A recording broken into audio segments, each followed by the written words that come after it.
Hi everyone, कैसे हैं आप सब।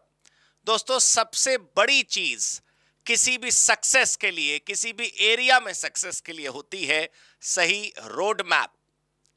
अगर आज आप आने वाले अटेम्प्ट की तैयारी करने बैठेंगे और अपना रोड मैप अभी बना लेंगे तो सही में बात को मानिए, आपको ऐसा लगने लगेगा कि अटेम्प्ट 100% आपका क्लियर है। 2-2 महीने तक पढ़ाई करने के बाद जब सिर्फ 2-3 महीने बचते हैं एग्जाम में, तब तो लोगों को यह एहसास होता है कि शायद ये तरीका गलत था जो अब तक अपनाया था हमने। तो आप सोचिए, इसका मतलब उन्होंने जो रास्ता अपनाया था उसको चुनने में शायद कहीं गलती हो गई। तो आज हम बात करते हैं कि आने वाले अटेम्प्ट में अगर आप सीएमए का अटेम्प्ट दे रहे हैं तो फिर आपको कैसे स्ट्रैटेजी अपनानी चाहिए। मैं आपको दो प्यारे प्यारे ऑप्शंस दूंगा। हालांकि मैं किसी एक को ही आपको सिलेक्ट करने को कहूंगा, मैं अपनी प्रायोरिटी और प्रेफरेंस आपको जरूर बताऊंगा, लेकिन फिर भी जो दो एग्जिस्टिंग ऑप्शंस होने चाहिए वो दोनों मैं आपके साथ डिस्कस करूंगा। लेकिन इससे पहले मैं आपको यह जरूरी सूचना दे दूं कि कल सुबह यानी 24 जून 2025 की सुबह 11 बजे आपसे मिलेंगे Santosh Kumar sir for paper number 6 financial accounting. हमारे नए बैच की स्टार्टिंग सुबह 11 बजे होगी संतोष कुमार सर के यूट्यूब चैनल पर। चैनल का नाम आप सबको पता है। और जितने भी सेशंस होने जा रहे हैं, पूरी की पूरी टीम के ग्रुप 1 ग्रुप 2 के सारे सब्जेक्ट्स के आपको उन सब के लिंक नीचे डिस्क्रिप्शन पे मिलेंगे। आप उन सबको नोटिफाई कर लीजिए ताकि कोई भी सेशन आपका मिस ना हो और आप सारे सेशन को लाइव ही देखें। तो कल सुबह 11 बजे यानी कि 24 जून 2025 को सुबह 11 बजे फाइनेंशियल अकाउंटिंग की पहली मुलाकात होगी और उसी दिन शाम को पेपर नंबर 10 बी यानी ऑडिटिंग के लिए मैं आपसे मिलूंगा शाम 4 बजे ऑन द सेम चैनल। तो एक तो सिर्फ इन दोनों की ही बात मैं नहीं कर रहा, इंटरमीडिएट के सारे सब्जेक्ट्स के सेशन लेकर हम आपके लिए आ रहे हैं। आपने उनमें से कोई भी मिस नहीं करना है और उसके लिंक जो नीचे दिए हुए हैं अभी से नोटिफाई कर लेने चाहिए आपको। सारे सेशन हमने शेड्यूल कर दिए हैं। अब बात कर लेते हैं उस स्ट्रैटेजी की जिसको लेकर हम अपना ये वीडियो आज आपके सामने लेकर आए हैं। दोस्तों, मैं आपको पहले वो ऑप्शंस बताता हूं जिन ऑप्शंस को लेकर मैं आपके सामने आया हूं। देखिए, सबसे पहला ऑप्शन तो ये है, सबसे पहला ऑप्शन कि आप किसी सब्जेक्ट को कैसे छोड़ सकते हैं कुछ समय के लिए। भाई, अगर आज से काउंट करें तो एग्जाम से ठीक 1 महीना पहले तो आपको छोड़ ही देनी है सारी पढ़ाई, रिवीजन करना है। तो एग्जाम से 1 महीना पहले वाला जो 1 महीना है वो तो फ्रीज पीरियड है, उसमें तो हमने पता है कि रिवीजन करना है। अब बचे 4 महीने पढ़ाई वाले। अब पहला ऑप्शन ये है कि 4 महीने में चारों सब्जेक्ट्स पढ़ेंगे हम। देखो भाई, ऑल 4 सब्जेक्ट्स टेकन टुगेदर, दिन बांट लेंगे। मंडे वेंसडे फ्राइडे हम पढ़ेंगे 2 पेपर और ट्यूसडे थर्सडे सैटरडे पढ़ेंगे 2 पेपर। हफ्ते के 6 दिन हो गए और संडे वाले दिन हमें कोई रिलैक्स नहीं करना, थोड़ा सा माइंड फ्रेश करना है, थोड़ा सा रिलैक्स होना है और पूरे हफ्ते का हमें क्रिस्पी क्रंची रिवीजन भी कर लेना है। इवैल्यूएशन भी तो होनी चाहिए, थोड़ा लुक बैक भी तो होना चाहिए, थोड़ा रिव्यू भी तो होना चाहिए, थोड़ा चेक भी तो करना चाहिए कि हमने क्या पाया पूरे हफ्ते में। उसको जरा एक बार ब्रशअप कर लें फटाफट। तो भाई देखो, दिन बांट लेंगे हम। अच्छा, वो जो 2 सब्जेक्ट तुम एक दिन के लिए चूज करोगे, फॉर एग्जाम्पल 4 में से मंडे वेंसडे फ्राइडे आपने ले लिए 2 सब्जेक्ट के, ट्यूसडे थर्सडे सैटरडे ले लिए 2 सब्जेक्ट के। तो सब्जेक्ट आपको मैं सुझाव दे रहा हूं कि आपको ब्लेंड लेना चाहिए थ्योरी एंड प्रैक्टिकल का। फॉर एग्जाम्पल, सिर्फ फॉर एग्जाम्पल बता रहा हूं कि अगर ग्रुप 1 की बात करें तो आप सेम डे में अकाउंट्स और कॉस्ट मत रखिए। अगर आपने अकाउंट्स चुना तो उसके साथ या तो लॉ कनेक्ट करिए या टैक्स। टैक्स में भी 100% प्रैक्टिकल थोड़ी है, काफी कॉन्सेप्ट्स हैं। तो अगर आप मान लीजिए लॉ और टैक्स एक ही दिन रख लेंगे और अकाउंट्स और कॉस्ट एक ही दिन रख लेंगे तो थोड़ा आपको इंटरेस्टिंग शायद ना लगे, बाकी अपनी अपनी इच्छा है। आप ब्लेंड रख सकते हैं थ्योरी एंड प्रैक्टिकल का। एक दिन में 2 सब्जेक्ट्स मंडे वेंसडे फ्राइडे, फिर एक दिन में 2 subject Tuesday Thursday Saturday. Correct. Target हमारा यही है कि 4 महीने में पूरा ग्रुप अपन ने फिनिश कर लेना है अच्छे तरीके से। और देखो, जब इन 4 महीने की हम बात करते हैं ना कि इन 4 महीनों में कैसे कैसे पढ़ना है, मान लो हमने दिन बांट लिए अब आप कहोगे सर दिन तो बांट लिए हमने, for example Monday Wednesday Friday में हमने अकाउंट्स और लॉ सेट कर लिया। अब अकाउंट्स को कैसे पढ़ें, लॉ को कैसे पढ़ें, वो आपको हमने अपने अपने रिस्पेक्टिव सब्जेक्ट के वीडियो लेक्चर्स के बिगिनिंग में बताया होगा। हर सब्जेक्ट के वीडियो लेक्चर जब आपको मिलते हैं तो उसमें शुरू में स्टडी प्लान होता है, आप जानते हैं। मुझे उम्मीद है आपने देखा होगा या फिर अब आप देख लेंगे। तो वो तो उसके हिसाब से इंडिविजुअल सब्जेक्ट की पढ़ाई करिए, जिस सब्जेक्ट में टीचर ने जैसे समझाया है।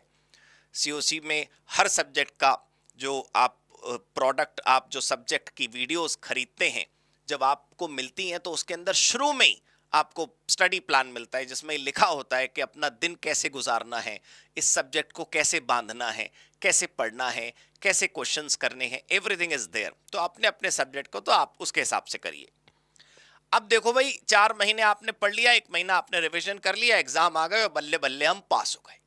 ये था एक प्लान ऑफ एक्शन। दूसरा ये हो सकता है कि भाई हम 4 सब्जेक्ट्स के कंटेंट को एक साथ नहीं पचा पा रहे हैं। भाई माइंड भी तो है ना, उसको बैलेंस भी तो करना है।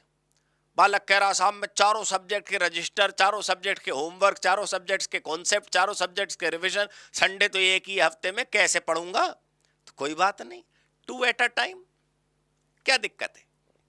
आप क्या करिए, 4 महीने हमने कॉमन मान लिए, चाहे आप ऑप्शन 1 चूज करें चाहे आप ऑप्शन 2 चूज करें, 4 महीने तो कॉमन ही है ना भाई। अगर उदाहरण के लिए आपका एग्जाम दिसंबर 25 में है तो दिसंबर 25 के लिए नवंबर तो आपने छोड़ ही देनी है। तो नवंबर अगर हमने छोड़ दी तो बचा क्या, जुलाई अगस्त सितंबर अक्टूबर। अब इन 4 महीने में ही तो सब कुछ पूरा करना है। तो आप क्या करिए कि जो पहले 2 महीने हैं, for example July and August, if we look at December 25, तो 2 सब्जेक्ट पढ़ लीजिए। तो आपको क्या करना है, आपको ये वाला ये प्लान हम लिख कर लाए आपके लिए। जो 2 महीने में 2 सब्जेक्ट करने हैं, तो आपने क्या करा, टारगेट टाइम पहले देखो 2 महीने for each set of 2 subject. पहले 2 महीने 2 सब्जेक्ट पूरे कर लिए। फिर अगले 2 महीने क्या करा, इन वालों का तो रिवीजन जो पूरे हो चुके तुम्हारे, और अगले 2 का बिल्कुल मेन तैयारी। भाई टोटल 4 में से शुरू के 2 सब्जेक्ट तो शुरू के 2 महीने में तुम खत्म कर चुके, उनका तो रिवीजन कर लेना। देखो रिवीजन ऑफ, ये तीर घूम रहा है यहां पे। और जो बच गए 2 सब्जेक्ट वो पूरे पढ़ने ही है ना सर, समझ आया। अब जब 2 सब्जेक्ट पूरे 2 महीने में पढ़ोगे, दिन भर 2 सब्जेक्ट पढ़ोगे, तो भाई तुम सोच लो, या तो तुम दिन बांट सकते हो कि मंडे वेंसडे फ्राइडे मैं तो अकाउंट्स ही पढ़ूंगा पूरे दिन, ट्यूसडे थर्सडे सैटरडे मैं तो लॉ ही पढ़ूंगा जी पूरे दिन, या तो मैं टैक्स ही पढ़ूंगा पूरे दिन, जैसा आपको लगता है। या तो दिन बांट लो या टाइम बांट लो। भाई मैं 2 महीने में 2 सब्जेक्ट खत्म करूंगा, लेकिन मैं फर्स्ट हाफ ये वाला सब्जेक्ट पढ़ूंगा, सेकंड हाफ ये वाला सब्जेक्ट, फिर अगले दिन फर्स्ट हाफ ये वाला सब्जेक्ट, सेकंड हाफ ये वाला सब्जेक्ट, वो तुम्हारी इच्छा है। देखो मेरा तो मानना है दोस्तों, पढ़ाई फ्री स्टाइल होनी चाहिए, with in the core boundaries of the instructions given by your coaches. तुम्हारे अलग अलग सब्जेक्ट्स के अलग अलग टीचर्स ने जो तुमको गाइडलाइंस दी होंगी, उनके अंदर रहते हुए उनको पार नहीं करना है। जैसा जैसा उन्होंने बताया है वैसे वैसा करना है, लेकिन उसके अंदर रहते हुए आपको देखना है। आपको लगता है कि सुबह पढ़ें तो सुबह पढ़ें, आपको लगता है रात को पढ़ें तो रात को पढ़ें, आपको लगता है कंफर्टेबल जो टाइम है आप वो समझें। जबरदस्ती अपने आप को कष्ट देकर किसी समय को अपने आप से फिट करवाने और मैच करवाने में अपना टाइम वेस्ट मत करिएगा। किसी ने कह दिया कि सुबह पढ़ा करो, अब हम स्ट्रगल कर रहे हैं, पता चला स्ट्रगल में ही हमने 1 महीना गुजार दिया। कोई कह रहा नहीं नहीं रात को पढ़ा करो, तो पता चला हमने रात में स्ट्रगल कर करके महीने भर की रातें खत्म कर दी। यार तुमको जब अच्छा लगता है तब पढ़ो, लेकिन बाउंड्री वॉल सेट है। 4 महीने में 4 सब्जेक्ट पढ़ने हैं, पूरे कंप्लीट करने हैं। या तो एक बार में ही सारे चारों एक साथ लेके चलने हैं, या 2 पहले फिर 2 बाद में। क्लियर हो गई जी बात। लास्ट का 1 महीना तो आपको एग्जाम के लिए ही रखना होगा। वैसे मैं आपको बताऊं, हल्के से चुपके से मैं अपनी बात सरका देना चाहता हूं कि 2 सब्जेक्ट एक बार में और फिर उसके बाद 2 सब्जेक्ट में समय थोड़ा निकल जाता है हाथ से। हम सोचते हैं कि पहले 2 में अच्छे से 2 सब्जेक्ट कर लेंगे और फिर बचे हुए 2 में बचे हुए 2 सब्जेक्ट कर लेंगे, तो वो बचे हुए 2 में अगले 2 तो हो जाते हैं, वो पिछले फिसलने लगते हैं। ठीक नहीं है। जिस सीरियल ऑर्डर में मैंने ये दोनों ऑप्शन तुम्हारे लिए रखे ना, उसी सीरियल ऑर्डर में तुम इनकी प्रायोरिटी सेट करो। कोई कोई मजबूरी है, कोई समस्या है तो बात अलग है, दूसरे ऑप्शन पर आ जाना। बाकी दोस्तों ये जो पहला ऑप्शन है ना, यही है मेरे हिसाब से, तो दूसरा ऑप्शन होना ही नहीं चाहिए। बट ये है कि भाई दोनों ऑप्शन होते तो हैं ही, मतलब चीज़ तो है ही, ठीक है, सिलेक्शन तो तुमको करना है अल्टीमेटली। तो दोस्तों देखो बात सुनो, मैं हमेशा लेक्चर्स में भी सैकड़ों बार कहता हूं, हारिए न हिम्मत, बिसारिए न राम। आपका रोड मैप अच्छा होगा तो आपका सच में पेपर अच्छा होगा, ठीक है, और एक ही बार में सीएमए क्लियर होगा। इसी स्ट्रेटेजी और इसी गाइडेंस के लिए तो आप लोग हमारी बातों को फॉलो करते हैं। किताबों में तो सब लिखा ही है, लेकिन वो सही गाइडेंस, वो सही स्ट्रैटेजी, वो सही रोड मैप आपको सीओसी से मिलता है दोस्तों। और याद रखिएगा कि आने वाले सेशंस आपने मिस नहीं करने। मैं एक बार फिर आप सबको याद दिला देता हूं कि कल सुबह 24 जून 2025 सुबह 11 बजे फाइनेंशियल अकाउंटिंग का सेशन होगा 11 AM, और 24 जून 2025 यानी कल शाम को 4 बजे पेपर नंबर 10B यानी ऑडिटिंग का सेशन होगा। This is for group 2 and this is for group 1। This will be taken by Santosh Kumar sir and this will be taken by me Raghav Goyal.